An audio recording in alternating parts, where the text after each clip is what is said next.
the 12 battles in the hill of Badon. The sword was in his hand, but the crown was not yet secure on his head. Arthur had united the local lords of the West, but the island of Britain was still bleeding. The Saxons held the eastern coasts. The Picts raided the north, and the roads between them were infested with bandits and deserters. History, written by monks centuries later, often condenses war into a single glorious afternoon. They speak of the war as if it were one event. But the reality of Arthur's early reign was not a sprint. It was a marathon of agony. It was a campaign that lasted years. The historian Nennius gives us a list, a cold, hard list of 12 battles. Arthur did not sit on a throne in a high castle. He lived in the saddle. He slept in the mud wrapped in a cloak that never fully dried.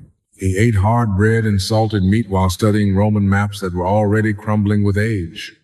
The first battles were desperate defenses. At the River Glyne, Arthur's forces were outnumbered, standing knee-deep in freezing water, holding the ford against a Saxon warband. It was here that Arthur proved he was not just a figurehead. He fought in the front lines. He showed his men that his blood was as red as theirs. Then came the battles of the Douglas River. 4 times the enemy tried to cross. 4 times Arthur threw them back. This was the grind. There was no glory here, only the grim mathematics of attrition. But slowly, the strategy changed. Arthur was a student of Rome. He realized that the Saxons were infantry, shield walls, and axes. They were slow. Arthur had something they didn't. Heavy cavalry, the remnants of the Roman cataphracts. He began to use the horse as a weapon of shock. At the forest of Celadon, he didn't wait for the enemy to attack. He hunted them. He drove them into the dense woods where their shield walls couldn't form, and his men cut them down piece by piece. The Bear of Britain was no longer defending his den. He was on the prowl. As the victories mounted, so did the legend. The soldiers began to look at their leader with something bordering on worship. They whispered about his sword, Calit Wilch, which the later French poets would call Excalibur. In the firelight, they said it was forged by elves in Avalon. In reality, it was likely a blade of superior Roman steel, perhaps a relic of an emperor, sharp enough to cut through the crude iron rings of Saxon mail. It was a symbol of technological superiority. And then there was his shield, Pridwen. Nennius tells us that on the inside of his shield, Arthur painted the image of the Virgin Mary. This is a crucial detail. The Saxons were pagans. They worshipped Woden and Thor, gods of storm and slaughter. Arthur fought under the banner of the cross. This turned the war into something more than a territorial dispute. It became a holy war, a crusade before the word existed. When Arthur's men looked at his shield, they saw their faith. When the Saxons looked at it, they saw their doom. By the time the 12th battle approached, Arthur was no longer a boy. He was a scarred, hardened veteran. The disputed king had become the undisputed general. But the Saxons were not done. They gathered every ship, every warrior, every ally they could find for one final, massive push to wipe the Britons off the map. They converged on a strategic stronghold, Mons Badonicus, Mount Badon.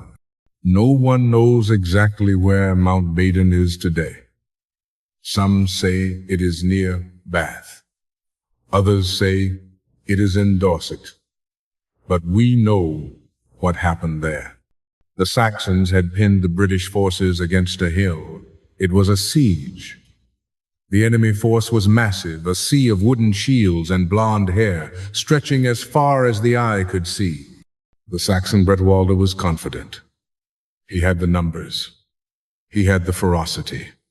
He believed the Britons were trapped. For days, the Saxons stormed the hill.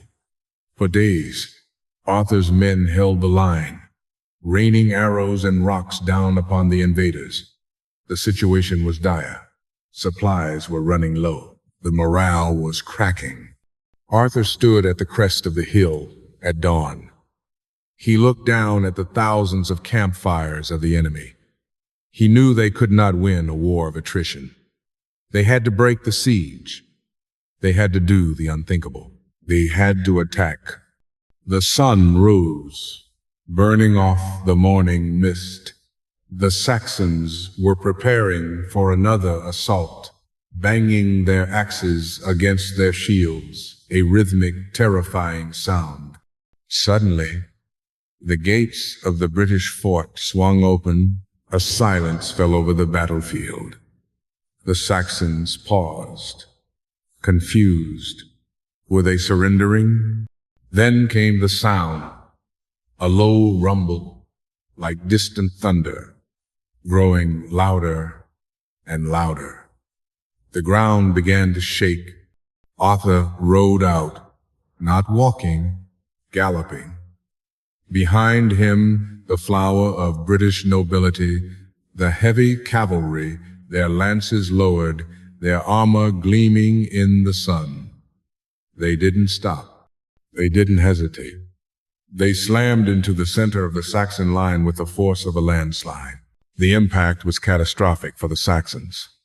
Their shield wall, designed to stop infantry, shattered under the weight of the war horses. Arthur was at the tip of the spear. The legends say he carried the image of the cross on his shoulders. The history implies he fought like a demon.